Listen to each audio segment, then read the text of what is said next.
A Vietnamese-American CEO walks into a bank to deposit a $200,000 check and walks out nearly in handcuffs.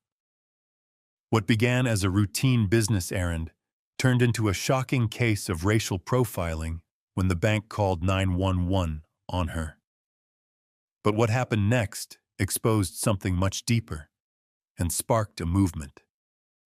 My name is Linh Nguyen, and I'm still trying to wrap my head around what happened. Normally, I'm the one dishing out advice, tips on scaling a small business, lifting up fellow immigrant entrepreneurs, helping them navigate a world that doesn't always welcome us. But today, I need to talk about something that shook me to my core. I'm the founder and owner of Bloom Health Staffing, a healthcare staffing agency based in Amsterdam. It's a city I've called home for over a decade, ever since I left Hanoi with a suitcase, a dream, and a stubborn streak my mother always warned me about. Bloom Health connects nurses and caregivers, many of them immigrants like me, to hospitals and clinics across the Netherlands.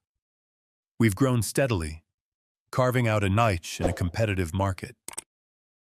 Last week, we landed our biggest contract yet, a deal with Ziekenhuis Amsterdam, a major hospital network worth $250,000.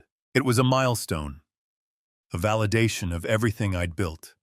I walked into De Nederlandsche Bank's branch on Herengracht that morning, check in hand, feeling on top of the world.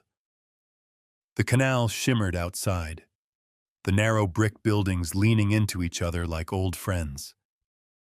I'd dressed the part, a sharp blazer, pressed slacks, my hair pulled back neatly. In my bag were all the documents anyone could need: business license, tax records, ID, the contract from Ziekenhuis, even a letter from their finance director confirming the payment. The check itself was pristine, stamped with the hospital's logo and signature. I wasn't taking any chances. The teller, a young guy with a nervous smile, took the check and started typing. I stood there, scrolling through my phone, mentally planning a celebratory dinner with my team. Then his smile faded. He glanced at me, then at the screen, then back at me. "One moment, ma'am," he muttered, disappearing behind a glass partition. I didn't think much of it. Banks are meticulous, right? But then a woman approached, mid-40s, blonde bob, lips pursed like she'd just bitten into a lemon. Her name tag read Karen Van Dyke, branch manager. Let's call her Karen for short. She didn't introduce herself, didn't smile. She just held the check between two fingers like it was contaminated.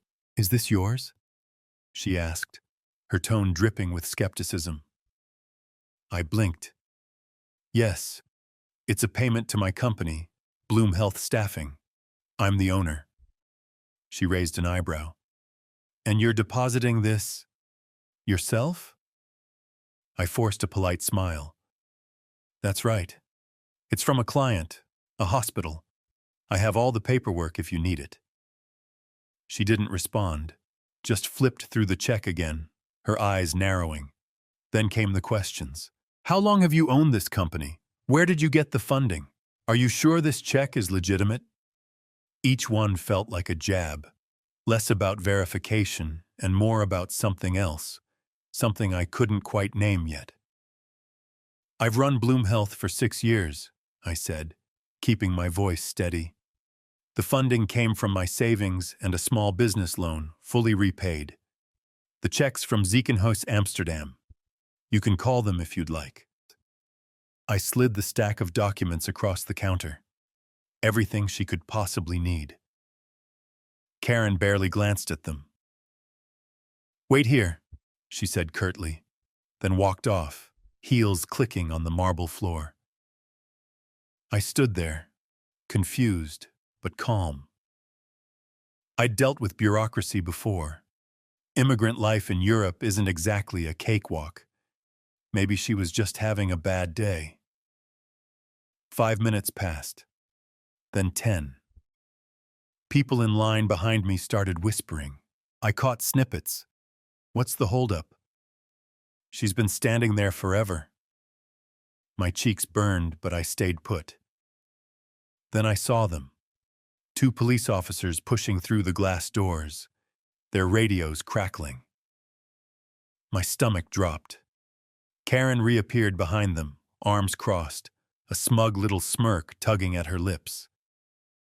The taller officer, a broad-shouldered man with a buzz cut, marched straight toward me. "Ma'am, we've had a report of a disturbance," he said, loud enough for the whole lobby to hear. "The bank says you're refusing to leave." I stared at him, my mouth dry. "What?" "I've been standing here quietly, waiting for them to process my deposit. I haven't raised my voice, haven't done anything." Karen piped up. "She's been uncooperative.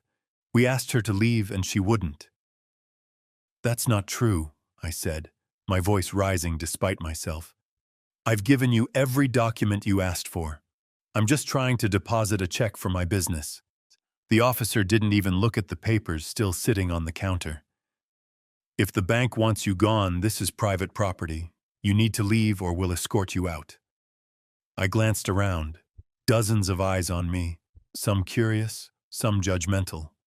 A woman in a hijab near the ATM quickly looked away. An older man muttered something in Dutch under his breath. I felt the weight of it all, the stares, the accusations, the sheer absurdity. But I knew arguing wouldn't help. Not here, not now. "Fine," I said, gathering my things. "I'll go." My hands shook as I shoved the documents back into my bag. Karen watched me like a hawk, her smirk widening. The officers flanked me as I walked out, their boots echoing behind me. I didn't look back. The second I hit the sidewalk, I called my lawyer, Peter. "They humiliated me," I told him, pacing along the canal. "They called the cops over a legitimate deposit. This isn't right." "Slow down, Lynn," he said, his voice calm but firm. "Tell me everything." I did. Every detail, the questions, the delay, the police. By the time I finished, I was sitting on a bench, the cold wind off the water biting at my face. Peter didn't hesitate. "This smells like discrimination. We're filing a complaint, and we're going public." The next few days were a blur.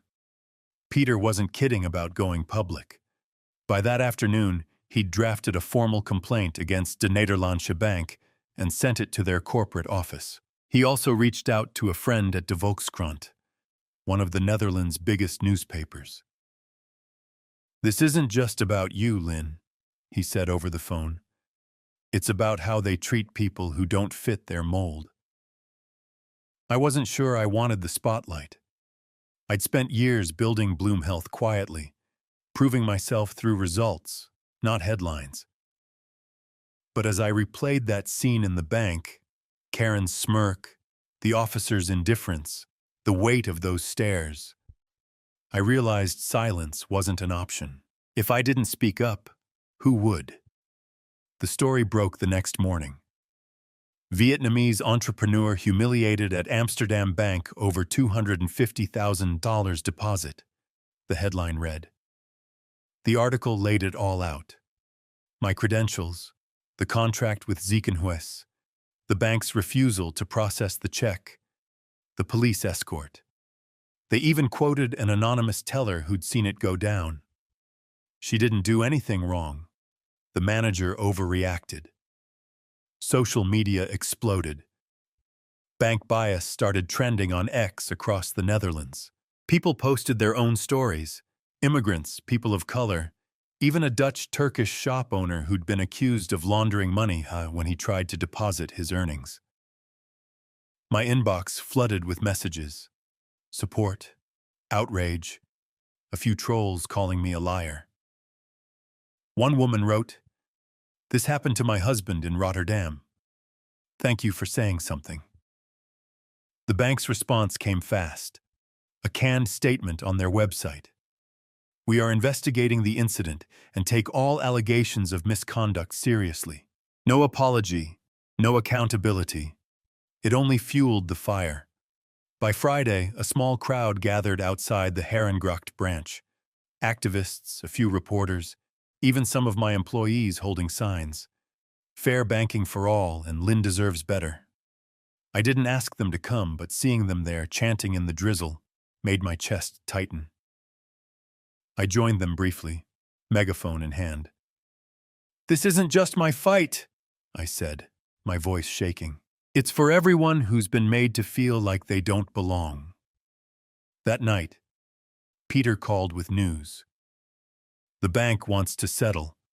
They're offering $50,000 and a private apology if you drop the complaint. I laughed bitterly. "They think they can buy my silence?" "Exactly," he said. "I say we push harder. I've got a contact at the Dutch Equality Commission. They're interested." "Do it," I told him. I wasn't backing down. The Equality Commission launched an investigation within days. They interviewed me, the teller, even the officers who'd shown up. Meanwhile, De Volkskrant dug deeper, uncovering a pattern. 3 other complaints against the same branch in the past 2 years, all involving non-white clients. One man, a Surinamese contractor, had been detained for an hour over a $10,000 deposit. The bank had settled quietly each time. The pressure mounted. Protests spread to other cities, Utrecht, The Hague. A viral video showed a black woman being turned away from a Rotterdam branch, her voice cracking as she asked, "Why is this still happening?" News outlets across Europe picked it up. BBC, Le Monde, even a segment on German TV. Bloomhealth's name was everywhere, tied to a cause I'd never planned to lead. Then came the break. Ziekenhuis Amsterdam issued a statement. "We stand by Bloomhealth staffing and are appalled by their treatment. We're reviewing our banking relationships." That hit the bank where it hurt. Money. Other clients started pulling accounts. By Monday, De Nederlandsche Bank's stock had dipped 4%. Karen was fired that week. The bank announced it publicly, along with a promise to retrain staff on diversity and inclusion. They called me directly, some executive named John, his voice smooth as butter. "Ms. Nguyen, we'd like to resolve this. What can we do?" I didn't trust it. "Process my deposit," I said, "and make it right. Not just for me, but for everyone you've wronged." They deposited the $250,000 the next day, no questions asked. A public apology followed, admitting a failure in protocol and pledging $100,000 to a fund for immigrant entrepreneurs. It was a win, sort of. The commission ruled in my favor, fining the bank $75,000 for discriminatory practices. Peter called it a landmark case. But it didn't feel like victory, not fully. Life didn't snap back to normal. Bloomhealth thrived. New clients poured in, inspired by the story. But I couldn't shake the memory of that day. The humiliation. The powerlessness.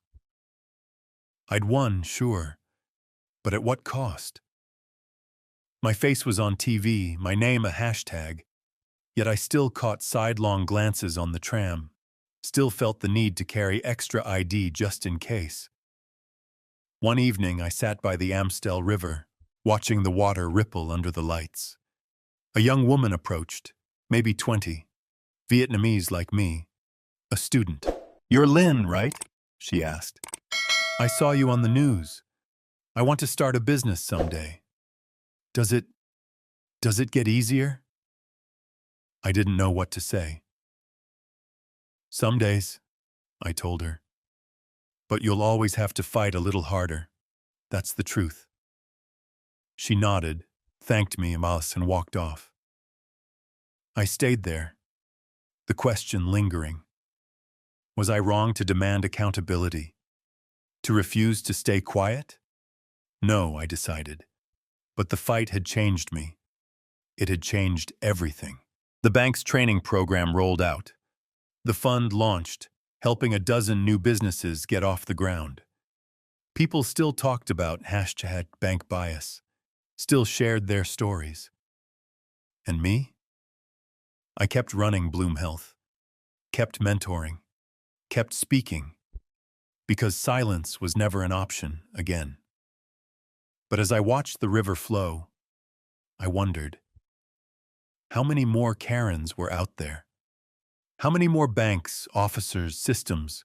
The story wasn't over, not for me, not for anyone.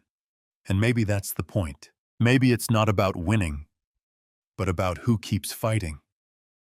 So tell me, what would you have done? Would you have walked away that day or stood your ground? Because I'm still here, still figuring it out, and I'm not sure there's a right answer.